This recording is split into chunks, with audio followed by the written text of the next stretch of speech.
The Warp in the West, a report compiled by Ulvius Tarot, Blade Archivist. Secret, for your eyes only. Let me offer my congratulations to your lordship for your recent appointment as ambassador to the court of Wayrest.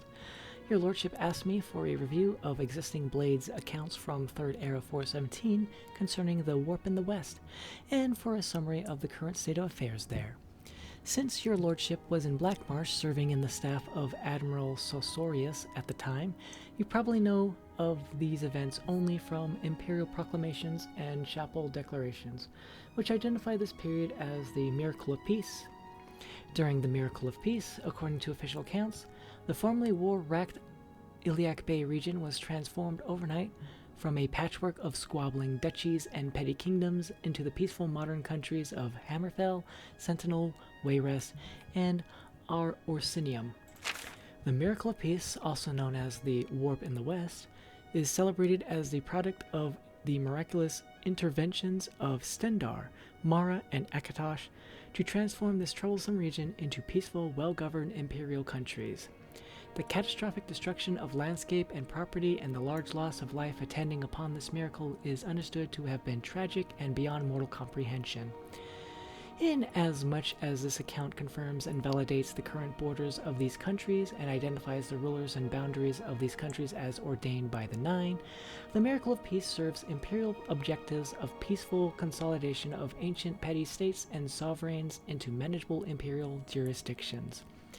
The other remarkable features of these events, mass disappearances, armies mysteriously transported hundreds of miles or completely annihilated, titanic storms and celestial phenomenon, apparent local discontinuities of time, fit comfortably into the notion that these events are part of a vast, mysterious divine intervention.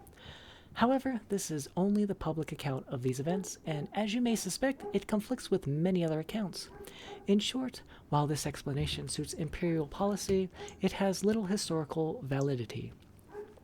Your lordship should know that the Blades have concluded there is no plausible historical account of these events, and despairs that a plausible historical account shall ever be produced.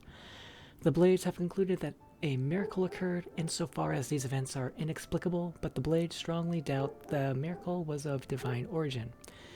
There is good reason to believe that the ruling families of the 4 modern Iliac Bay countries had forewarning of the event.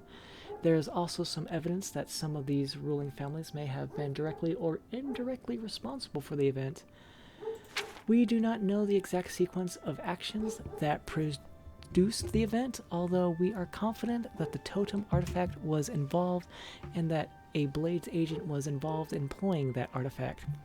We unfortunately lost contact with that agent immediately after the event. His report might have gone some way to resolving the contradictory and paradoxical accounts of the event. The Blades have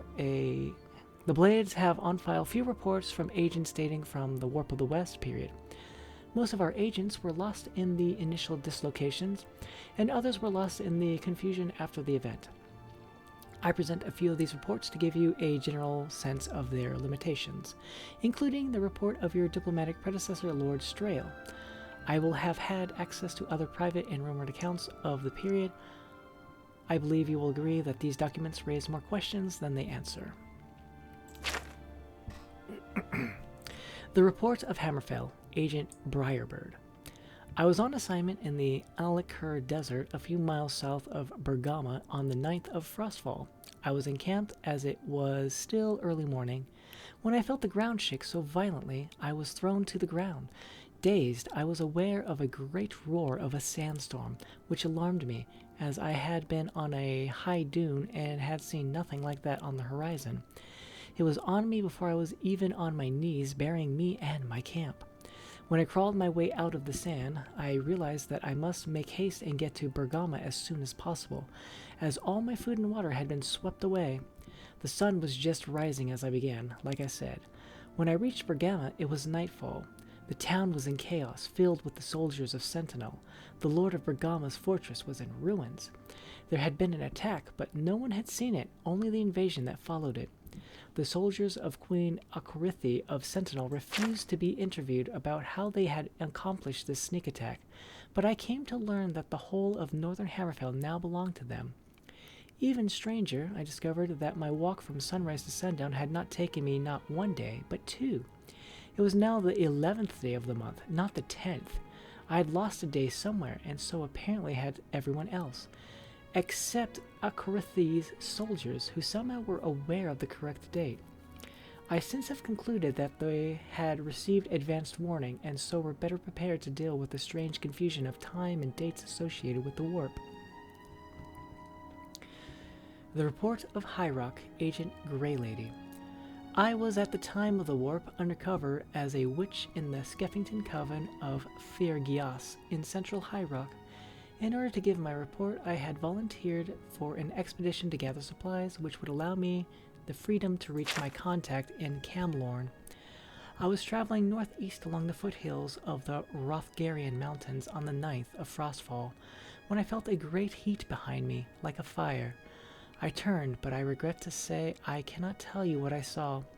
The healers tell me my eyes were burned out of my sockets.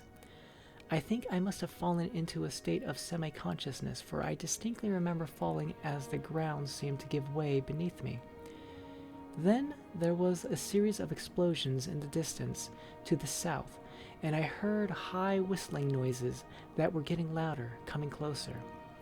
I had my shield with me, and fortunately anticipated that volleys of some sort were falling from the sky. Though I could not see them, I could hear them coming from a distance away, and was able to use my shield to block them from striking me. The assault stopped suddenly, and I could smell smoke.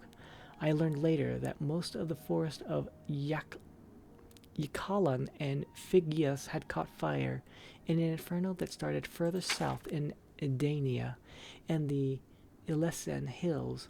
Fortunately, I kept my bearings and moved north, finally reaching a temple in the wilderness where my wounds were healed as well as they could be. It was there I learned that there had been a 3-way clash between Daggerfall, Rayres, and Orsinium, not far from where I had been, and that the land midway between their kingdoms had been decimated.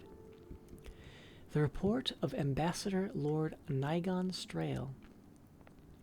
His Imperial Majesty had sent me on a delicate errand, the details of which I cannot convey in this unsecure report, but my official capacity was to be the Emperor's ambassador to the court of Wayrest.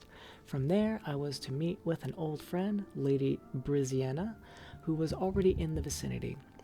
Foregoing any attempt at stealth, I was on an Imperial barge sailing westward on the Bajolse the morning of the 9th of Frostfall. I remember it was a slightly chilly day, but the sky was very blue. We had just passed the delightful riverside village of Candlemas when the captain sounded the alarum. There, in front of us, was a colossal wall of water, at least 30 feet high. It smashed our barge to splinters before any of us had a chance to react. I woke up on the shore, having been rescued by one of my servants who had miraculously not lost consciousness. He and I and one other man were the only survivors. I thought at first that it was suspiciously similar to what happened to another agent of ours in High Rock, but a short time before, where a freak storm had shipwrecked him in the Iliac Bay near Privateer's Hold. Furious and determined to see if similar forces were at work, I began a quick march to Wayrest. The march, however, was not so terribly quick. The villagers all along the Bajolse were on fire, and battles raged between the orcs of Orsinium and the soldiers of King Ealdweir in the formerly independent principality of Galvadon, just east of Wayrest. I am an accomplished mage and quite able to defend myself, but it took the better part of a week to make it those few miles to Wayrest. King Ealdweir and his queen Berenziah were celebrating their great victories when I arrived. By then I had gathered the barest facts of the matter, that simultaneously there were 7 great battles in the Iliac Bay, and no one could describe them at all, only their blood-soaked aftermath. To summarize, on the 9th of Frostfall there had been 44 independent kingdoms, countries, baronies, and dukedoms surrounding the Iliac Bay, if one includes the unconquered territories of the Rothgarian Mountains, the Dragentail Mountains, the High Rock Seacoast, the Isle of Belfiers, and the Ilicur Desert. On the 11th of Frostfall, there were but 4, Daggerfall, Sentinel, Wayrest, and Orsinium, and all the points where they met lay in ruins, as the armies continued to do battle. I was determined to find the truth from the king, even if I had to be the most undiplomatic diplomat to do it.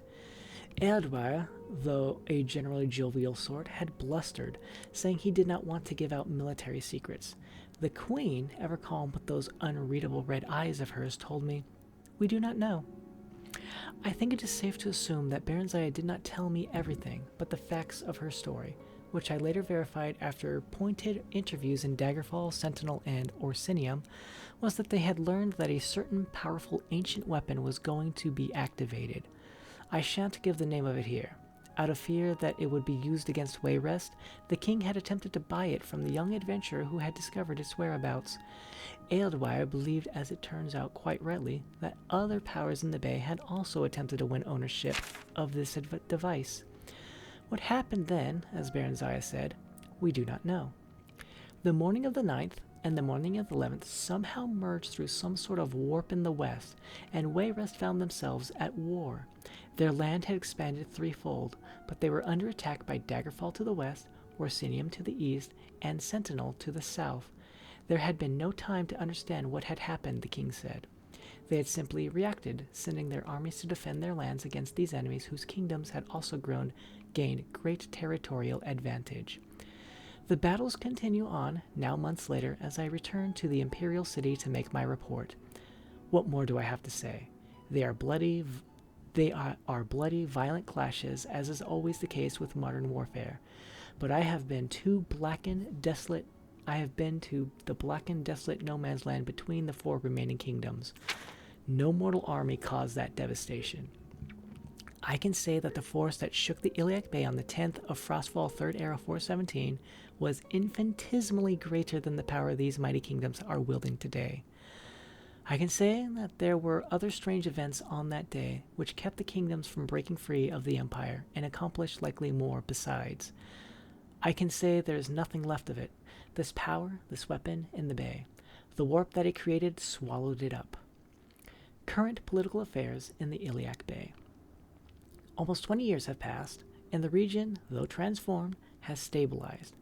There are no more disputed territories, and the kingdoms of Daggerfall, Wayrest, Sentinel, and Orsinium hold their new borders in relative peace. Wayrest spreads across the eastern coast of the bay, stretching from the land formerly called Anticlare to half of Gavadon. Ealdwire has passed on to his ancestors, leaving his kingdom in the hands of his daughter, Elisana, who has 2 children by her royal consort, and seems likely to hold her father's lands. Your lordship may also choose to communicate directly with King Helseth and Queen Baronzaya in Mournhold. Their primary preoccupations are, of course, with Morrowind's affairs, but they may still have useful observations upon Wayrest's ruling families and political environment that may aid you in your understanding of the court of Queen Elisana. King Gortwog of Orsinium controls much of the Rothgarian mountains, as well as the profitable river coast of the Bijolse.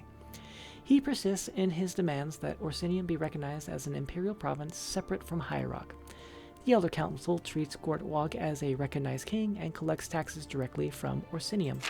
But officially, Orsinium remains a county of High Rock, though technically it spans both the provinces of High Rock and Hammerfell.